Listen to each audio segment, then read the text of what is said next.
Target देईल या YouTube चॅनलवर. तर आतापर्यंत आपण ब्रिक्स टॉपिक चालू केलेला होता आणि त्याच्यामध्ये मॅन्युफॅक्चरिंग ऑफ ब्रिक्सपर्यंत आपण बघितला होता. तर आज आपण टेस्टिंग ऑफ ब्रिक्स हे चालू करणार आहे. तर चला मग चालू करूया. पहिला आहे dimension test. Dimension of bricks is tested by stacking 20 bricks. 20 ब्रिक्सला आपण स्टॅक करून त्यांचं डायमेन्शन टेस्ट घेतो. मॉड्युलर साईज म्हणजे त्याचं हाईट आणि विड्थ किती असलं पाहिजे हे दिलेलं आहे. लेंथ, हाईट आणि विड्थ 20 ब्रिक्सचं स्टॅकिंग केल्यानंतर किती असायला पाहिजे ती इथं स्टँडर्ड हाईटचं दिलेलं आहे. दुसरा आहे compressive strength test. Bricks is immersed in water. Cement plus sand mortar filled in frog of placed in gunny bags for 24 hours. आता समजा ही एक ब्रिक आहे, ह्याच्यामधलं जी काय फ्रॉग आहे ह्याच्यामध्ये आपण सिमेंट आणि सँडचा मोटर फिल करून त्याला 24 आवर्ससाठी पाण्यामध्ये ठेवलेलं असलं पाहिजे. पहिल्यांदा हे करून मग पूर्ण ब्रिक्स अजून एकदा 3 days क्लीन H2O म्हणजे वॉटरमध्ये ठेवायला पाहिजे. मग नंतर आपण कॉम्प्रेशन टेस्टिंग मशीन मध्ये आपण त्याला टेस्ट करल त्या टायमाला आपण 14 न्यूटन पर MM स्क्वेअर ह्या लोडनं आपण जेव्हा त्याला टेस्ट करल ती लोड ती बेअर करायला पाहिजे. मग कॉम्प्रेशन स्ट्रेंथ काढण्यासाठी ही formula maximum load at bearing, जेव्हा मॅक्सिमम लोड ॲट फेल्युअर जी येतो ती, आणि average net of 2 faces under compression in MM square.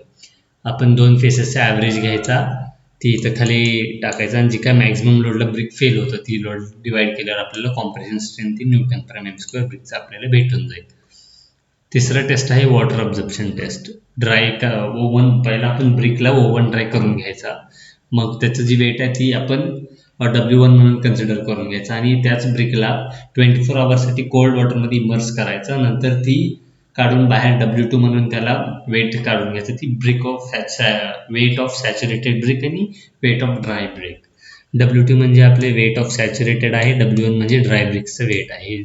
ह्या फॉर्म्युला आपण जेव्हा घेतो तेव्हा आपल्याला वॉटर ऑब्झर्प्शनचं पर्सेंटेज भेटतो आणि ही पर्सेंटेज आपल्याला माहिती आहे की 20% पेक्षा ग्रेटर नसला पाहिजे ऑफ इट्स ओन वेट. चौथा आहे efflorescence test. When there is no persistable deposit of efflorescence, म्हणजे एफ्लोरेन्सेस ब्रिकमध्ये नसलाच पाहिजे. स्लाइट असेल जेव्हा when not more than 10% of the exposed brick is covered with a thin deposit of salt.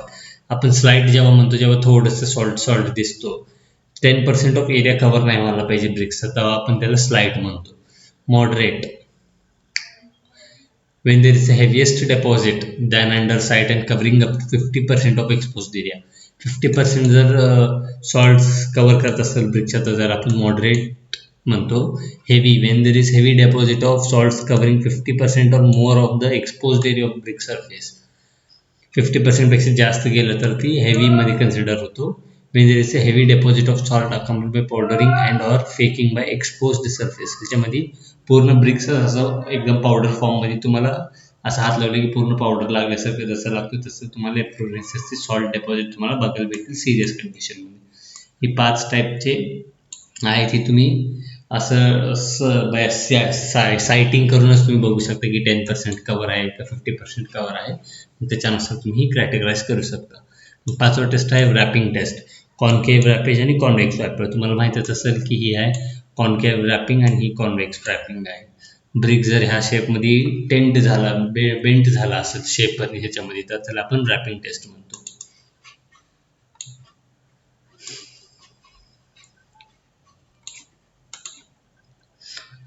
नंतर आहे डिफेक्ट्स ऑफ ब्रिक्स. ब्रिक्समध्ये काय काय डिफेक्ट्स आहे. पहिला आहे overburning. Brick loses shapes. Overburning केल्यानंतर ब्रिकचा शेप हे होतो, त्यालाच आपण रॅपिंगमध्ये बी कन्सिडर करू शकतो की ब्रिकचा शेप एकतर कॉन्केव्हमध्ये रॅप होईल किंवा कॉन्व्हेक्समध्ये रॅप होईल. Underburning. Pores are not close hence weak. Underburning केलं तर प्रॉपर बर्निंग होत नाही आणि त्याच्यामधले जी काय पोर्स आहेत ही क्लोज होत नाहीत आणि ब्रिक जी आहे ती कमी स्ट्रेंथचा बनतो. तिसरा आहे bloating. Spongy swollen mass due to excess sulphur.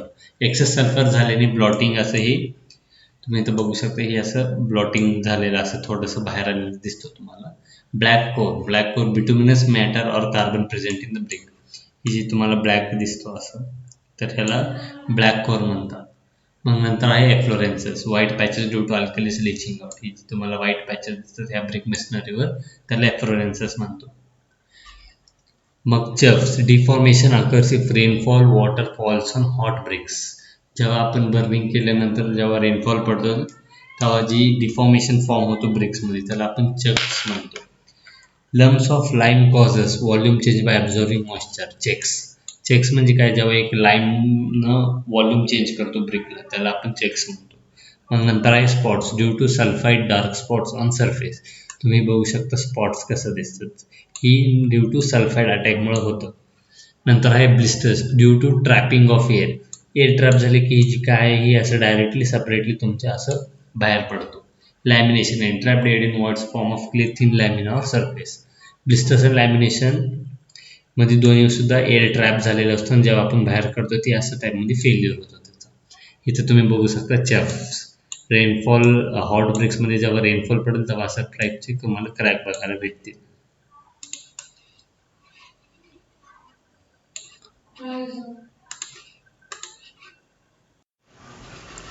तर आता आपण बघणार आहे special types of BRICS. Special टाईपमध्ये पहिला आहे हेवी ड्युटी ब्रिक्स. ह्याच्यामध्ये फ्लोरेन्सस नील असतो, वॉटर ऑब्झर्प्शन लेस देन 10% असतो. ह्याचा युजेस असतो ब्रिजेसमध्ये, इंडस्ट्रियल फाउंडेशन किंवा मल्टीस्टोरी बिल्डिंगमध्ये हेवी ड्युटी ब्रिक्स आपण यूज करतो.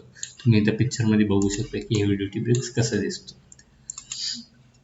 दुसरा आहे burnt clay perforated bricks. Perforated म्हणजे त्याच्यामध्ये असं गॅप सोडलेला असतो. Area of perforation should not be more than 30 to 45% of the surface area. ही जी परफोग्रेशन्स आहेत, ही जी गॅप सोडलेल्या आहेत ब्रिक्समध्ये, ह्यालाच आपण परफोग्रेशन म्हणतो. आणि ही जी आहे ही 30 to 45% ऑफ सरफेस एरियापेक्षा जास्त नसला पाहिजे. Area of perforation should not be more than 500 mm². आणि एक परफोग्रेशनचं 500 mm² जास्त किंवा सगळ्यांचं ॲडिशन जे आहे ती 500 mm² जास्त नसला पाहिजे. याचा यूज आपण पार्टिशन वॉल आणि लाईट स्ट्रक्चर्समध्ये करतो. तिसरा आहे burnt clay hollow bricks. Hollow bricks म्हणजे मध्ये मोठासा गॅप होल असतो त्याला आपण हॉलो ब्रिक्स म्हणतो. Contains cavity blocks, reduce transmission of heat and sound. ही ट्रान्समिशन ऑफ हीट अँड साऊंडला रिड्यूस करतो. चौथा आहे refractory bricks slash fire clay bricks. This bricks can resist temperature of up to 700 degree Celsius आणि water ऑब्झर्प्शन 4 to 10% असतो. These bricks are burnt for longer duration. इथे तुम्ही बघू शकता की हे आहेत रिफ्रॅक्टरी ब्रिक्स आणि ह्याचं टेम्परेचर रेजिस्टिंग 1700 डिग्रीपर्यंत असू शकतो. Alumina silica content is increase, lime is decrease. ह्याच्या कंपोजिशनमध्ये थोडंसं चेंज करतो. ह्याच्यामध्ये अल्युमिना आणि सिलिका कंटेंट जास्त वापरतो आणि लाईम थोडंसं कमी वापरतो. ह्याचे बी 3 टाईप्स आहेत. एक आहे ॲसिडिक ब्रिक्स, दुसरा आहे बेसिक ब्रिक्स आणि तिसरा आहे न्यूट्रल ब्रिक्स. ही तुम्हाला pH अनुसार माहीत आहे की 1 to 6 जे आहे हे ॲसिडिक आहे, 7 आपलं न्यूट्रल आहे, 7 to 14 जे आहे ते आपलं बेसिक आहे. नंतर आहे mortar. It consist of binding material and fine aggregate. Classification based on binding materials. पहिला आहे cement material, cement mortar, lime mortar, gypsum mortar, mud mortar, asphalt mortar आणि गेज्ड मोर्टार. आपण कॉमनली सिमेंट मोर्टार वापरतो आणि lime mortar वापरतो प्लॅस्टरिंग किंवा सिलिंगसाठी. तर आता पॉइंटिंगसाठी रेशो दिलेले आहेत आपल्याला. तर पॉइंटिंगसाठी 1:3 असतो. रेनफोर्स्ड ब्रिकवर्कमध्ये सुद्धा 1:3 असतो. गणिटिंगसाठी 1:3, मॅशनरीसाठी 1:4 to 1:5 पर्यंत असतो. प्लॅस्टरिंगसाठी 1:5 to 1:6 साठी रेंज करतो मोर्टारचं प्रोपोर्शन्स.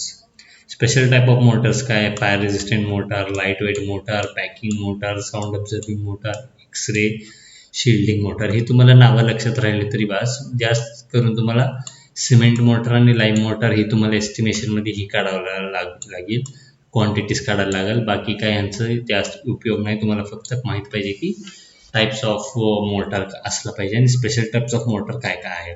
गणिटिंग म्हणजे काय तुम्हाला माहीतच असेल. Application of motor R concrete under pressure through a cement gun. इथं तुम्ही बघू शकता की ही जी आहे ही सिमेंट गन आहे. ह्याच्यामधून प्रेशरनं जी काही इथं कॉन्क्रीट किंवा मोटार ह्या वॉलला हे करायला ह्या प्रोसेसला आपण गणिटिंग म्हणतो. याचं कॉम्प्रेशन ग्रेटर देन 40 Newton/mm² आहे. ही बेसिकली रिटेनिंग वॉल्स किंवा टनल्स चालू व्हायच्या अगोदर तुम्ही असं ह्या टाईपचं बघितलं असेल किंवा एखादं ब्रिजला सुद्धा ओल्ड ब्रिजला कॉम्प्रेशन स्ट्रेंथ वाढवण्यासाठी सुद्धा आपण ही गनेटिंग केलेलं असतं. नंतर आहे brick masonry. Brick masonry building units of masonry. Bricks म्हणजे काय, बिल्डिंग युनिट्स ऑफ मेसनरी आहे. तर मोर्टर म्हणजे काय, binding the building units and providing the strength to act as a single mortar. जेव्हा आपण ह्या दोघांना वापरून जे काय कन्स्ट्रक्शन करतो त्याला आपण ब्रिक मेसनरी म्हणतो. Construction of building units bonded together with mortar is known as brick masonry. Brick मेसनरीमध्ये काही टर्मिनॉलॉजी असतात. एक आहे स्ट्रेचर. स्ट्रेचर म्हणजे काय, लॉंगर फेस. ब्रिकचं जी 19x9 mm चा जी फेस आहे त्याला आपण स्ट्रेचर म्हणतो. हेडर म्हणजे काय, जी शॉर्टर फेस आहे 9x9 mm चा जी फेस आहे त्याला आपण हेडर म्हणतो. इथं बघू शकता की ही 9x9 चा फेस आहे आणि ही स्ट्रेचर आहे, ही 19x9 mm चा आहे. आणि lap, horizontal distance between vertical joints of adjacent course. Horizontal distance between vertical joints. ही जी तुम्ही तो वर्टिकल जॉईंट्स बघू शकता, ह्या जॉईंट्स मधलं ही जी काही डिस्टन्स आहे ह्याला तुम्ही लॅप म्हणू शकता. आणि perpend, imaginary vertical line including vertical joints of alternate course. Perpend म्हणजे काय, इथे जी इमॅजिनरी लाईन आहे ह्याला आपण परपेंड म्हणतो. ॲरिस, एजेस ऑफ ब्रिकलाच ॲरिस म्हणतो आपण. इथे दिलेलं आहे बघा, इमॅजिनरी लाईन अशी. परपेंड म्हणजे काय. मग आहे bed, bottom surface of brick when laid. तुम्हाला माहिती असेल की जी आहे ही बेड असतो, ह्याच्यावर आपण ब्रिक मेसनरी कन्स्ट्रक्शनला चालू करतो. Queen, corner of masonry wall. Quoin ही जी असेल ह्या साईडचं कोइन असेल म्हणजे कॉर्नर ऑफ मेसनरी वॉल आहे.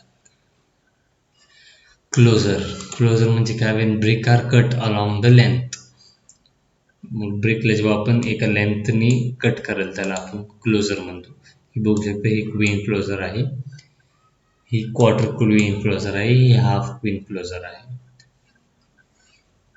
Bats, when bricks are cut along the width. Bats म्हणजे जेव्हा ब्रिकला त्याच्या विड्थनं कट करेल ते होतो half bat, 3/4 bat, bevelled bat, असं टाईप्स. मग bond, lapping of brick to enhance interlocking. Bond म्हणजे काय, तुम्ही वाचलं असेल हेडर बॉन्ड, स्ट्रेचर बॉन्ड किंवा English bond, Flemish bond. Types of bond त्याच्यामधला आहे, पहिला आहे हेडर बॉन्ड. ही आहे 1 ब्रिक थिक. एक ब्रिक जेवढं थिक आहे तेवढं ह्याचं थिकनेस असतो ह्या बॉन्डचा. 3/4 bat is use to overlap and maintain perpend. तुम्ही बघू शकता इथं सगळं ब्रिक जे आहे ती हेडरला पुढे ठेवून इथं कन्स्ट्रक्ट केलेलं आहे आणि जिथं ओव्हरलॅप होतो तिथे 3/4 बॅट वापरलेला आहे. म्हणजे ह्या साईडचा असा ब्रिक घेतात, ह्या साईड इथं बेसिकली असं टाईपचं एक ब्रिक असतो आणि ह्या साईडून बाकी असं कव्हर करणार दुसरं ब्रिक एक असतो. असं करून इथं 3/4चं बॅट वापरून हेडर बॉन्ड कम्प्लीट करतात. सेम तसं स्ट्रेचर बॉन्ड असतं, हाफ ब्रिक थिक वॉल. ह्याच्यामध्ये असं जी काय तुमचं स्ट्रेचर हे सरफेस आहे ती बाहेरच्या साईडला असतो आणि डायरेक्टली असं कन्स्ट्रक्ट करतो. ह्याच्यामध्ये एक लेअरचं स्ट्रेचर वर येतो आणि एक लेअरचं स्ट्रेचर असं खाली घेऊन त्याला ओव्हरलॅप करतो आपण. नंतर आहे English bond, 1.5 brick thick wall. Queen closure is use to overlap and maintain perpend. ह्याच्यामध्ये आपण एक कोर्स हेडरचं ठेवतो, एक कोर्स स्ट्रेचरचं ठेवतो आणि मध्ये त्याला क्वीन क्लोजर यूज करून आपण त्याला ओव्हरलॅप करतो. तर तुम्ही ही फ्लेमिश बॉन्ड, इंग्लिश बॉन्ड बघू शकता की एक कोर्स ऑफ हेडर असतो आणि एक कोर्स ऑफ स्ट्रेचर असतो. म्हणजे एक लेअर जे आहे ती हेडरचं लेअर आहे आणि दुसरं लेअर जे आहे ती कोर्सरचं काय स्ट्रेचरचं लेअर आहे. मग त्यांच्यामध्ये बॉन्डिंगसाठी एक क्वीन क्लोजर आपण मध्ये ठेवलेला असतो. जिथं आपल्याला लेंथ एखादा कमी पडेल तिथं आपण एखादा क्वीन क्लोजर लावून इंग्लिश बॉन्ड आपण कम्प्लीट करू शकतो. आणि चौथा आहे फ्लेमिश बॉन्ड, 1.5 ब्रिक थिक वर queen closure is use to overlap and maintain perpend. ही पण सेम आहे इंग्लिश बॉन्ड सारखंच फ्लेमिश बॉन्ड आहे. ह्याच्यामध्ये तुम्ही बघू शकता की एक लेअर आहे, इथं एक ब्रिक स्ट्रेचर आणि एक ब्रिक हेडर, स्ट्रेचर हेडर असं ही केलं जातं. म्हणजे एकाच लेअरमध्ये एक ब्रिक स्ट्रेचर एक ब्रिक लेअर असं कन्स्ट्रक्ट केलं जातो. इंग्लिश बॉन्डमध्ये एक पूर्ण लेअर स्ट्रेचर आणि एक पूर्ण लेअर हेडर आहे, पण ह्याच्यामध्ये एक ब्रिक हेडर एक स्ट्रेचर असं ओव्हरलॅप केलेलं आहे आणि जिथं ओव्हरलॅपिंग येतो तिथं क्वीन क्लोजर यूज करून फ्लेमिश बॉन्ड कंप्लीट केला जातो. मग आता आपण आपला इथं ब्रिक्सचा टॉपिक आहे, ही ब्रिक मेसनरी मॉर्टार हे सगळं टॉपिक आपल्या इथं कव्हर झालेला आहे. ह्याच्यावर आपण काही क्वेश्चन्स बघूया. तर क्वेश्चन पहिला काय आहे, for more than one end of brick thick and heavy loads which bond is better? तर याचा आन्सर आहे फ्लेमिश बॉन्ड. कारण फ्लेमिश बॉन्ड जे आहे ह्याच्यामध्ये जी काही इंटरसेक्शन आहेत किंवा ओव्हरलॅपिंग आहेत ही चांगलं कनेक्शन दिलेलं असतं, त्याच्यामुळे ही लोडसुद्धा चांगलं घेऊ शकतात. Which bond is more pleasing in appearance? कुठला बॉन्ड ही छान म्हणजे दिसायला छान दिसतो? तर आहे इंग्लिश बॉन्ड. इंग्लिश बॉन्डमध्ये कसं आपण इथं बघितलेलं आहे, ही बॉन्ड आपल्याला बघायला छान वाटतो कम्पॅरेटिव्ह टू फ्लेमिश बॉन्ड किंवा हेडर किंवा स्ट्रेचर बॉन्ड. तिसरा आहे minimum strength of first class brick should be 3.5 Newton per mm square, 5 Newton per mm square, 7 Newton per mm square, 10 Newton per mm square. तर आपल्याला माहित आहे की minimum strength of first class brick should be approximately greater than 10 Newton per mm square असलं पाहिजे. तर minimum automatically 10 Newton per mm square होतो. Which kiln produce more uniformly burnt bricks? Up draught kilns, down draught kilns? तर ह्याचा answer तुम्ही मला comment बॉक्समध्ये व्हिडिओच्या लाईव्ह चॅटमध्ये पण देऊ शकता किंवा कमेंट बॉक्समध्ये सुद्धा मला तुम्ही ह्याचा आन्सर कमेंट करून सांगा. आणि पुढचा क्वेश्चन आहे, in brick masonry the motor strength should dash the brick strength? पहिला आहे एक्सीड, फॉल शॉर्टफॉल, मॅच, नंतर याचा आन्सर आहे match. For 1 metre cube brick masonry the number of modular bricks needed are 300 to 400, 400 to 450, 500 ते 550, 600 ते 700. तर याचा answer आहे 500 ते 550 ब्रिक्स. तर इथं आपलं ब्रिक्स टॉपिक कंप्लीट झालेलं आहे. तर उद्यापासून आपण टिंबर बघणार आहे. तर ह्या क्वेश्चनचा आन्सर तुम्ही मला कमेंट बॉक्समध्ये सांगा आणि ही नोट्स तुम्हाला पूर्ण बिल्डिंग मटेरियल झाल्यावर आपण टेलिग्राम ग्रुपवर पोस्ट करणार आहे. तर धन्यवाद.